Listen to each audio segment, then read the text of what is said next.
Welcome to another Mixed Media Tuesday, and today I'm working on my 6x6 journal, but I am going for a double page spread. I haven't done a double page spread for a while and I keep getting comments about that, so let's go for it today. I am going to play with my Oxide inks, and this is the inspiration. Many times I work on the smaller scale on this pocket journal and I share them as reels on my Instagram or shorts here on YouTube. So I created this one and that's the color combination that I'm going for today. And I'm starting with Seedless preserves. Every time I'm working with an oxide color, I will try to remember to have the cap on my screen, but I will link on everything I use down below in the description. Now I'm going for a Halloween theme and I want to have kind of a purple background. However, I'm starting with this color, which is the lighter one. Always start with a lighter color because it is easier to make it darker and darker as you go along by adding layers on top of it, rather than starting with a super dark color and then it is super difficult to create highlights here and there. So first of all, I did a little bit of heavy inking with my blending brush and now I'm going with a brayer. I love the braille because it is going to give you more organic looking patterns at the background, which are going to give more visual texture. And whatever I do on one page, I do it on the other page as well. Now I want to use another color and I don't have a blending brush for every oxide ink that I have. So what I do is have a bunch of blending tools only for the oxides, and then I use a paper towel when I want to switch from one color to another. Of course, I'm working with a blending brush that is very close to this color family. Now I am going to apply a heavy color of a heavy layer of this color. This is Wilted Violet, and I'm going over what I have previously.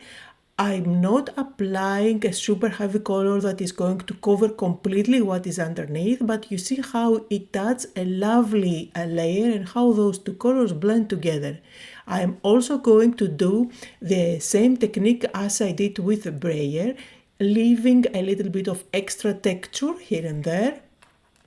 Again, I'm going to do it for both my pages. Now I'm going to move on to a more bluish purple that's chipped sapphire, and again the same techniques. First with my blending brush to apply a heavy color and mainly at the bottom of my page, toward the bottom, and then I will use my brayer and add the texture as well. So you see, as I do the technique with brayer, although it adds some color in different areas, it doesn't completely cover up what is underneath, and that is the beauty of it because you can pretty much see all the different layers. And up to now I have used 3 different colors of oxides. Now what I need to do is to darken up the bottom, and for that I'm going with black ink. And notice that I switched to a blending tool instead of using my blending brushes because I want to apply a heavier coat of black ink at the bottom. I'm working upside down because it is easier for me, but this is going to be the bottom. Here are the 3 colors that I used on the mini art journal that I shared on my reels, and you can check that out. You see it's brighter, but for my page, the larger one today, I added an extra brighter color. That's why it looks brighter. Anyway, let's move on to the next step and make this background look more interesting. I have here my collection of Tim Holtz stencils and I'm just going to grab a couple of them for this page. As you can see, I have no plan on how I want my page to look like. I know that I'm going for something Halloween themed, but I'm just playing layer after layer and having fun. At this stage I want to add some stenciling, so I'm using a baby wipe, and because I have Distress Oxide ink underneath, I'm going to lift color with a baby wipe. This is just a simple baby wipe, no alcohol at all. And the ones that I'm using, I have found this brand that is not very wet They are damp but not wet, so I find that they make a great tool for my craft room. Now I am going to remove some of that ink in different areas, and it instantly creates visual texture. I'm going to make sure that any damp areas are completely dry with my heat gun, and I'm going to move on with the other stencil and add some inking. For the inking, I'm going to use black ink, and I'm using this stencil with letters and numbers, and I'm just going to randomly add it in different parts of my page. Again, I'm working layer after layering, and I don't know where I'm going to stick the focal point. So even if I cover up some of that stenciling later on, I really don't care. After all, I'm going to add lots of that stenciling on both my pages. Now I want to have some numbers up at the top, and I'm absolutely loving how it looks already.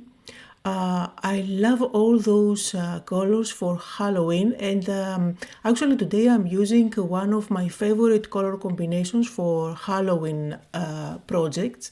So now let's move on and do some splattering. For that I want to go with black splatters, and I'm using just a dab of black acrylic paint. I am diluting it with water, make it nice and runny. And if you want to make sure that you kind of control the splatters as much as that is possible, it's better to use a very thin brush like I'm doing here. This way you end up with smaller blobs, but if you want to have really big ones, just move on to a bigger brush. That's my go-to brush for splattering, so I always like to have kind of a fine splatter all over the place. Now let's move on and do one more step for the background. And I grabbed yet another stencil. You see, this one is very well loved over the years. This is a collection of stencils by Holtz that I have for years and years, and I have been collecting them. So for this layer, I want to add very thin dots of texture paste. So I do add actual dimension and texture, but it's very fine, so it's not going to overwhelm the page. I used a very little amount of my texture paste, but you see a little goes a long way, and as I go I scrape off all the excess with my spatula so that I can add it here and there without any excess, and at the end of the day I don't even have to clean up my stencil. Now I want to add a little bit of white splattering. For that I like to use lately white calligraphy ink, and I want to put that into test. So usually when you apply white splattering over oxides, they kind of blend together. So these splatters are not supposed to stay as bright white as they look at the moment. But I have found that calligraphy ink stays the brighter out of all the white mediums that I have tried for splattering over oxides. So I'm super happy with how the background looks. Now I'm going to put that aside to dry, and I will work on my focal points. Now I don't know what I want to use. I know that I want to go for a Halloween theme, and I have those two Sizzix sets. These are old ones, and I believe that they have been re-released again and they are available. So I decided to go with the pumpkins, mainly because my inspiration, the mini art journal, was with pumpkins as well. So I'm going kind of using the same color combination.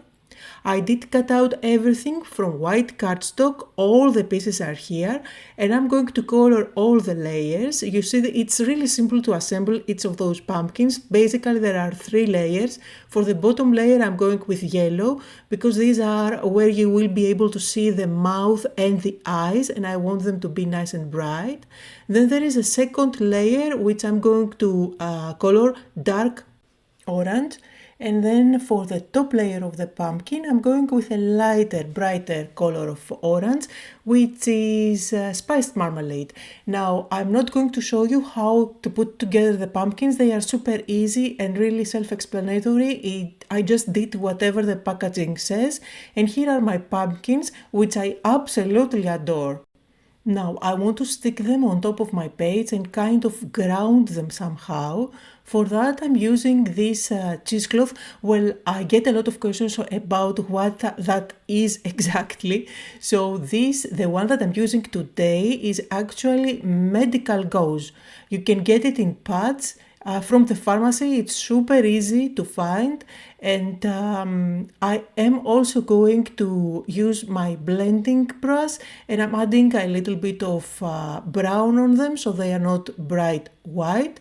And then I'm just going to add a little bit of glue and just stick them down. The great thing about this is that it is very, very thin, so although it adds so much texture, when you close the book, it's like nothing. So it is perfect for our journaling, and I tend to use it lately again and again. I keep it on top of my desk, so it's always easy to grab. Now I did ink up a little bit the bottom of my pumpkins with brown and black, as you can see, and then I'm just going to stick them one on top of the other. I'm also going to do a little bit of inking with brown just underneath the smaller pumpkin where those two pumpkins meet, kind of creating a shadow. And for that I'm just using a vintage photo, just really quickly with a blending brush. It really makes a difference. And I do have my buds, so I'm just going to stick them on the other page. And I absolutely love the background, so I don't want to cover it too much. I want to see as much of it as possible.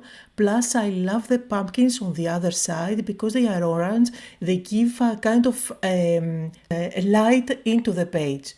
Now, I do have those chipboard Halloween sayings. These are from a super old pack by Tim Holtz. These are the ones that keep on giving no matter how many years I have been using it. So I'm just trying to choose a few of those. And just because these are actually chipboard pieces, they are kind of thick, I always like to use my tool and just separate the top. So this way I turn them into being thin and I can use them without adding extra bulk on my page. I'm going to do that for all three of those pieces. And I find that this pointed tool is really helpful for many things. Actually, I keep it always on my desk and I pretty much cannot craft without it.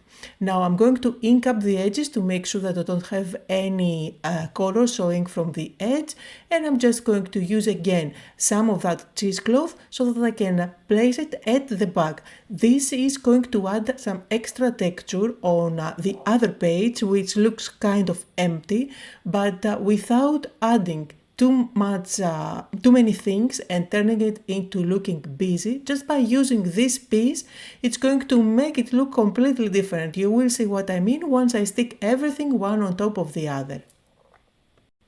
Plus, it's always nice to have details on both the pages that are the same, so it kind of creates a coherent project. So you see I have cheesecloth on one side, now I have on the other side, so pretty much the same texture, plus the background, which is actually the same. So I think that it really completes and complements the page.